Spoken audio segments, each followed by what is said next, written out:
அஸ்ஸலாமு அலைக்கும் வரஹ்மத்துல்லாஹி வபரகாத்துஹு. இன்றைக்கான வீடியோவில் நாம் நினைத்த காரியத்தை நிறைவேற்றி தரக்கூடிய இந்த திக்ரை நபியாவோட கடினமான ஒரு தருணத்தில் நபியவங்க ஓதுறாங்க. அப்பொழுது அல்லாஹ் தாலா வானவர்களை கொண்டு நபியவர்களுக்கு உதவி செய்கிறான். உடனடியாக அவங்களுக்கு வெற்றி கிடைக்குது. இந்த திக்ரை நம்மளில் பலரும் அறிந்திருக்க முடியாது. அந்த திக்ரை தான் இன்றைக்கி நாங்கள் பார்க்க போகிறோம். அது எளிமையான ஒரு திக்ர், பவர்ஃபுல்லான ஒரு திக்ர். இதை நீங்கள் எப்படி ஓதணுண்டா, சூரியன் உதயமாவதற்கு முன்பாகவே இதை நீங்கள் ஓதிக்கொள்ள வேண்டும். அதாவது தஹஜ்ஜத் தொழுகைக்கு பின்னர், அப்படி இல்லாட்டி ஃபஜ்ருடைய தொழுகைக்கு பின்னரோ இதை ஓதிக்கொள்ளலாம். ஆனால் சூரியன் உதயமாவதற்கு முன்பே நீங்கள் இதை ஓதிக்கொள்ள வேண்டும். இந்த துவாவை நீங்கள் எப்படி கேட்கணுண்டா, ஃபஜ்ருடைய நேரத்துலேயோ அல்லது தஹஜ்ஜத்துக்கு பின்னரோ கிப்லாவை முன்னோக்கி கையை வானத்தின் பக்கம் உயர்த்தியதாக அல்லாவிடம் கையேந்தி இந்த திக்ரை நீங்கள் 7 தடவை ஓத வேண்டும். இந்த திக்ரை நீங்கள் ஓதி அல்லாஹ்கிட்ட கையேந்தி கேட்பதன் மூலம் அல்லாஹ் என்ன செய்வான், உங்களோட ஒட்டுமொத்த தேவைகளையும் இன்ஷா அல்லாஹ் நிறைவேற்றி தருவான். எங்களுக்கு தெரியும், நிறைய திக்ர்கள் ஒவ்வொருத்தருடைய வாழ்க்கையை எந்தளவுக்கு மாற்றி அமைச்சிருக்கின்ற. அதே போல தான் நபி அவங்களோட வரலாறுகளில் இருக்கட்டும், சஹாபாக்களோட வரலாறுகளில் இருக்கட்டும், இந்த திக்ர்கள் அவங்களோட வாழ்வை நிறைய வாழ்வில் வெற்றியை கொடுத்துக்குது. அந்த மாதிரி ஒரு திக்ர் தான் நான் இப்போ உங்களுக்கு சொல்லித்தரப்போகிறேன். இந்த யார் தேவையின் அதிக தேவையுடையவரை, அதாவது எங்களோட தேவை நாளைக்குள்ளே அவசரமாக நிறைவேறணும் அப்படின்னு நினைக்கிறவங்களா இருக்கிறீங்களோ அவங்க இந்த திக்ரை தஹஜ்ஜத்துடைய நேரத்தில் அல்லாஹ் மேலே கையேந்தி இந்த 7 முறை நீங்கள் ஓதுறது மூலம் அல்லாஹ் உங்களுக்கு மலக்குமார்களை கொண்டு அந்த உதவியை அல்லாஹ் உங்களுக்கு செய்வான். உதாரணத்துக்கு சொல்ல போனால், நீங்கள் நாளைக்கு வேலையை தேடி போகிறீங்க, இந்த வேலை எனக்கு கிடைக்கணும்னு சொல்லி நினைக்கிறீங்க. அப்போ நீங்கள் என்ன செய்யுங்க, தஹஜ்ஜத்துடைய நேரத்தில் எழும்பி தஹஜ்ஜத்தை திறந்துட்டு அல்லாஹ்கிட்ட கையேந்திய வண்ணம் இந்த திக்ரை 7 முறை ஓதி அல்லாஹ்கிட்ட அவங்களோட தேவையை சொல்லுங்கள். இன்ஷா அல்லாஹ் நாளை இரவு ஆகிறதுக்குள்ளே உங்களுக்கு ஒரு நல்ல செய்தி கிடைக்கும். அதே போல் அப்படி இல்லாட்டி ஒரு குழந்தை பாக்கியம் இல்லாதவங்க, இந்த மாதிரியானவங்களும் இந்த திக்ரை என்ன செய்யலும், அல்லாஹ் மேலே நம்பிக்கை வச்சு தஹஜ்ஜத்துடைய நேரத்தில் ஓதலும்.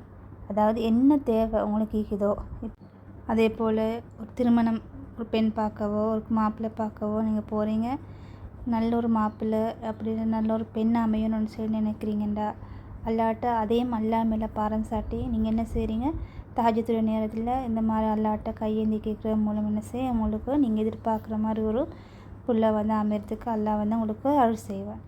அப்போ உங்களுக்கு இந்த மாதிரி என்ன விதமான தேவையாக இருந்தாலும் சரி, இதை அல்லாஹ் கிட்ட தஹஜ்ஜத்துடைய நேரத்தில் இப்போ கேட்கணும். தஹஜ்ஜத்துடைய நேரம் அல்லது ஃபஜ்ருக்கு போகிறோம்.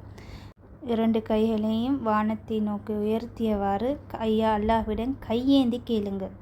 கையேந்தி கொண்டு இந்த துவாவை, இந்த திக்ரை 7 தடவை செஞ்சு உங்களோட என்ன தேவைகள் இருக்குதோ அதை அல்லாஹ்கிட்ட முறை செய்யுங்க. இன்ஷா அல்லாஹ் அடுத்த நாள் இரவு ஆகிறதுக்குள்ள அந்த தேவை உங்களுக்கு நிறைவு செஞ்சு தரப்படும்.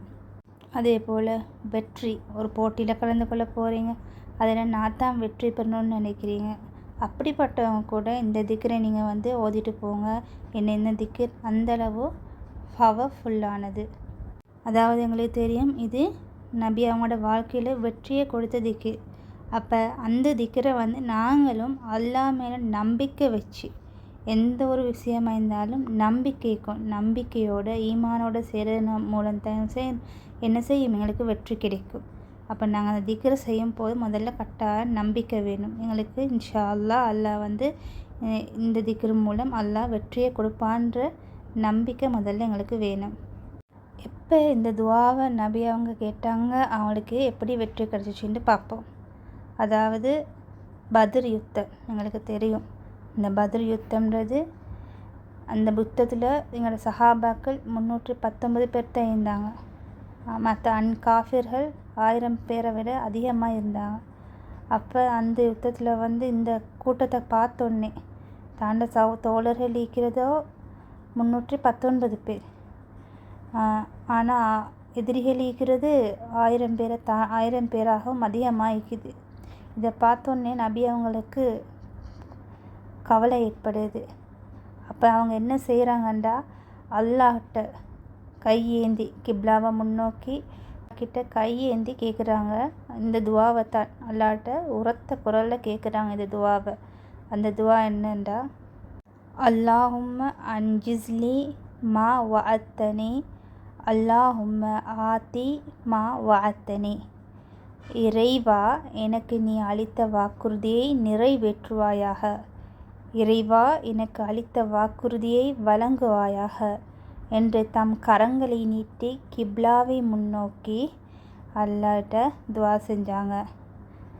இந்த ஓதி முடித்தோடனே அல்லாஹ் என்ன செய்கிறான், மலக்குமார்களை இறக்கி எதிரிகளோட போராடுறான். அதுக்கப்புறம் அந்த போரில் வெற்றியும் கிடைக்குது. இதே போல் தான் உங்களுக்கும் ஏதாவது ஒரு தேவைகள் இருந்துச்சுன்னா ஃபஜ்ருடைய நேரத்தில் அல்லாஹ்கிட்ட கையேந்தி உங்களுடைய 2 கைகளையும் உயர்த்தி கையேந்தி அல்லாஹ்விடமும் கையேந்தி நீங்கள் என்ன செய்யுங்க, இந்த திக்ரை 7 தடவை ஓதிட்டு அல்லாஹ்கிட்ட கேளுங்க. இன்ஷா அல்லாஹ் உங்களோட தேவைகளை நிறைவேற்றி அருள்வார்.